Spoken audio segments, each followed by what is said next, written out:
Saya boleh fikir mana patut baik untuk rakyat, mana patut tak baik untuk rakyat. Anwar tak boleh fikir. Yang dia tahu, bila Rafizi buat formula, dia cakap. Bila Rafizi buat satu-satu nasihat bagi pada dia, dia pun laksanakan. Dia tak boleh evaluate. A good leader must be able to evaluate whether the advice is a good advice or a wrong advice. Sama ada ini nasihat daripada seorang penasihat yang cerdik ataupun nasihat, baru boleh jadi pemimpin.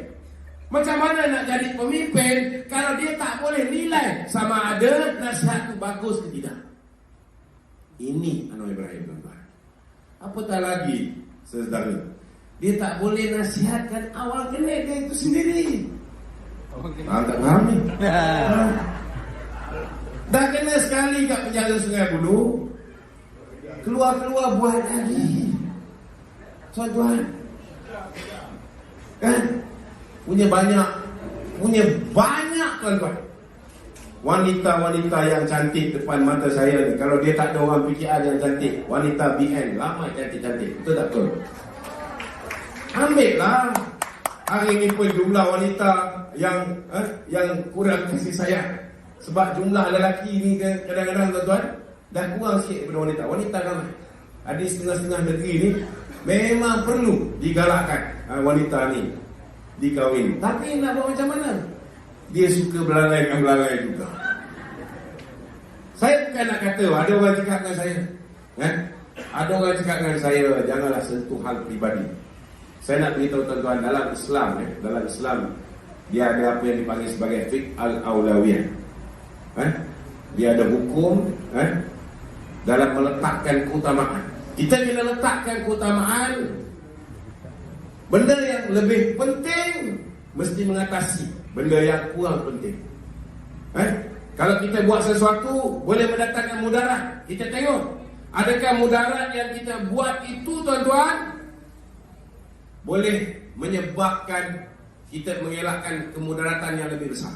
Kalau kita buat sesuatu tu memang mudarat, contohnya kita dedahkan ayat tentang Anwar Ibrahim, tetapi disebabkan kita mendedahkan ayat tentang Anwar Ibrahim ini, negara ini terselamat, saudara, maka kita wajib untuk mendedahkannya. Saya ambil contoh lah, tuan-tuan. Ramai orang tanya saya, Anwar ni dah dapat pengampunan. Bila dah dapat pengampunan, apa pasal nak kena cerita lagi tentang dia ni? Saya, tuan-tuan, saya cakap mudah saja. Cuba bayangkan kalau kita tak sempat meyakinkan rakyat tentang siapa itu Anwar Ibrahim, tiba-tiba Anwar diangkat menjadi Perdana Menteri. Tiba-tiba kita ada krisis dengan Singapura. Singapura ni, tuan-tuan, dia 3 benda dia nak dengan kita. Nombor 1, dia nak pasir kita. Nombor 2, dia nak air kita. Nombor 3, dia nak ruang udara kita. Perairan kita dah kalah satu. Sebab apa? Kita letak balon bernama Mahathir Mohamad. Walaupun dah ada bukti kukuh, surat yang boleh membuktikan sehinggakan Pulau Batu Putih itu, kita boleh dapat. Pulau Batu Putih ini lebih kurang saudara dalam 7 batu nautika, lebih kurang 14 km je daripada perairan Johor. Tapi dengan Singapura 44 km. Tiba-tiba dapat kat Singapura. Sekarang ada dokumen yang cukup cantik. Hari ini pasukan petugas-petugas khas sudah pun membuktikan memang ada salah laku.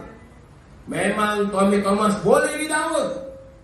Dan sudah pun didedahkan, tuan-tuan, bahawa Mahathirlah orang yang telah mengarahkan supaya tuntutan ke atas Pulau Batu Putih ini, saudara, ditarik balik.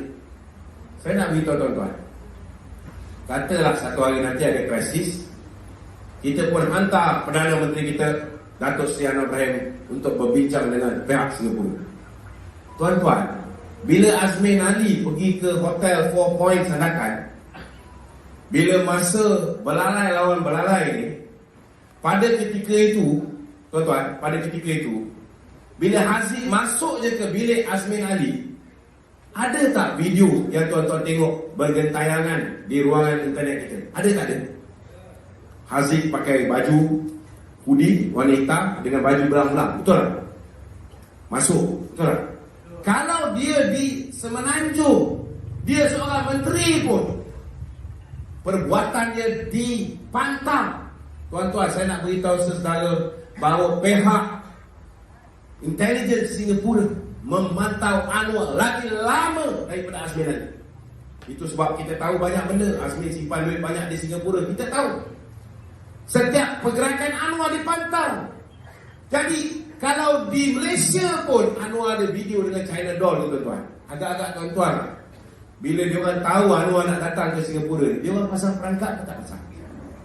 Pasang. Pihak intelijen dia orang sudah pasti pasang. Bila dia orang ada video-video ini di tangan mereka, apa jadi? Bila kita hantar Anwar berunding untuk menentukan tentang air, Anwar kata tak boleh. Cukuplah kau dah ambil air Malaysia murah berpuluh tahun. Dah tiba masa naikkan harga. Dia kata no. Lepas tu dia kata ni ruang udara. Macam mana kita nak flight? Baru naik sikit, belum sempat jet pejuang kita patah balik, dah langgar ruang udara Malaysia. Bagi kelonggaran sikit.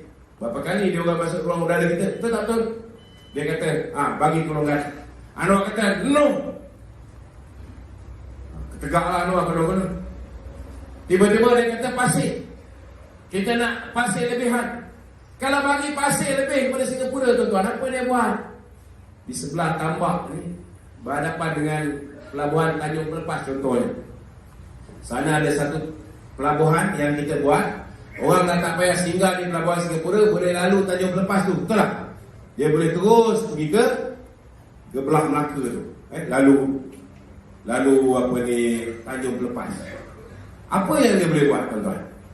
Dia boleh tambak berdepan dengan Tanjung Pelepas tu contohnya, tuan-tuan. Dia tambak pasir. Bila dia tambak, tuan-tuan, kita boleh halang tak dia orang tambak? Tak boleh halang. Dah lah, pasir ambil pasir kita, dia tambak ke belah situ, laut kita menjadi semakin sempit, laut kita menjadi semakin cetek. Apa jadi dengan Tanjung Pelepas kita? Lingkup. Last sekali orang pergi ke pelabuhan Singapura. Kalau kita hantar Anwar Ibrahim nak settle masalah ni, tuan-tuan, katalah Anwar diberikan kekuatan untuk lawan, diberikan kekuatan untuk kata no, no retreat, no surrender, macam dia selalu cakap, tuan-tuan. Saya takkan izinkan kedaulatan Malaysia diperkotak-katikkan. Dia orang pun keluarkan video. Dato' Sri, you tengok ini video, ada macam kenal lagi orang. Agak-agak ketika itu, tuan-tuan, agak-agak ketika itu, Anwar akan kendor dengan permintaan Singapura ke? Anwar masih akan tegas untuk tak bagi 3 barang ni kepada Singapura. Agak-agak, tuan-tuan. Akhirnya dia bagi tak pada Singapura? Bagi. Bila bagi, apa jadi, tuan-tuan? Habis kedaulatan negara kita.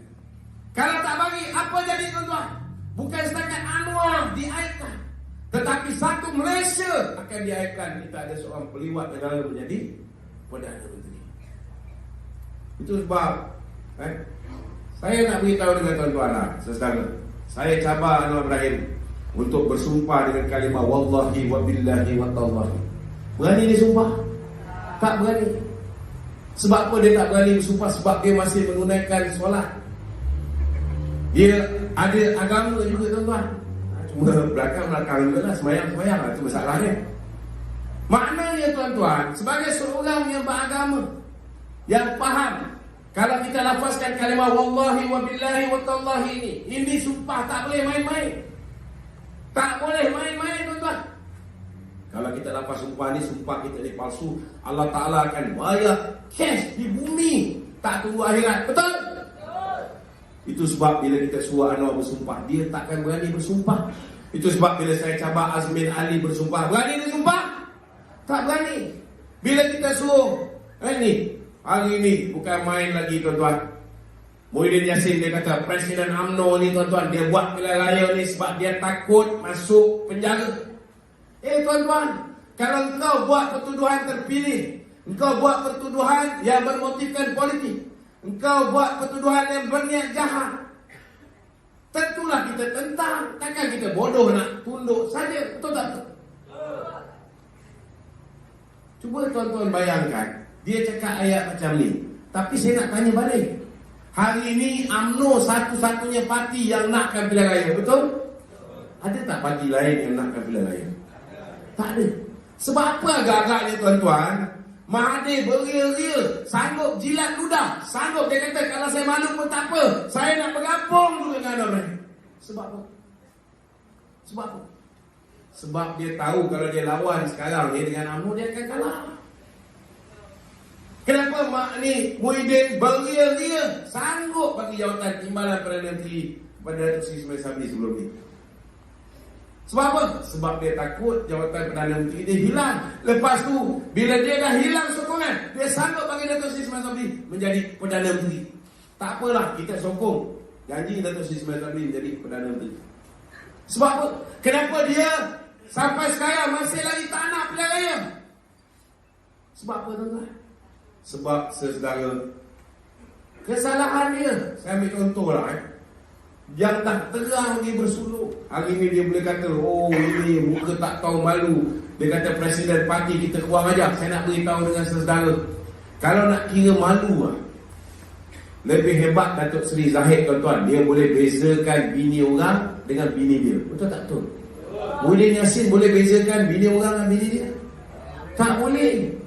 Sampaikan suami kepada Nikaji buat SD.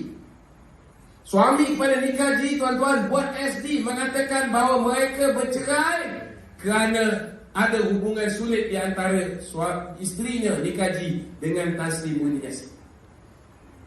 Tuan-tuan, hari ni dia boleh cerita pasal moral, dia boleh cerita ingat hanya dengan membaca doa tu dia boleh bersihkan diri dia.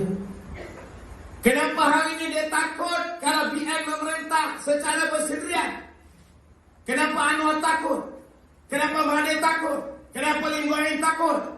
Tuan-tuan, mereka takut kerana kalau kita memerintah, mereka berfikir kita akan mengamalkan politik balas dendam, kita akan penjarakan mereka, kita akan jadikan mereka kluster mahkamah. Betul tak betul?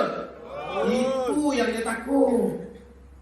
Tapi hari ini tuan-tuan, Presiden UMNO sudah pun mengatakan bahawa kita tidak akan mengamalkan politik dendam. Tapi Presiden UMNO kata kita tidak akan mengamalkan politik dendam. Belum tentu Menteri Dalam Negeri lepas ni, Peguam Negara lepas ni akan tutup mata bila berlaku kesalahan, bila berlaku jenayah di hadapan mata mereka tuan-tuan. Itu sebab mereka ni dia akan create macam-macam cerita. Saya nak beritahu tuan-tuan, kalau boleh mulai hari ini kita jangan tengok rancangan lain. TV ni tetap pi sekejap. Yang mana nampak pro kita bolehlah buka sekali-sekala tengok berita. Tapi kalau tuan-tuan baca Malaysia Kini ke, Sinar Hairan ke, Astro Awangi ke, tuan-tuan, rosak otak kita. Kalau nak cari apa-apa, jangan cari di Google Search. Kerana saya dapat maklumat, wakil daripada Google Search sudah pun berjumpa, menawarkan khidmat Google kepada Pakatan Harapan. Dia jumpa dengan Fahmi Fazil. Dia janji selepas ini apa saja bahan-bahan konten yang dibuat oleh Pakatan Harapan dia akan letak di bahagian atas. Jadi bila kita cari kluster mahkamah, tuan-tuan takkan jumpa Syed Saddiq di atas, takkan jumpa Lim Guan Eng di atas. Dia akan letak Datuk Najib di atas, dia akan letak Datuk Zahid di atas. Ada yang kata tengok dia duduk spin video Datuk Zahid.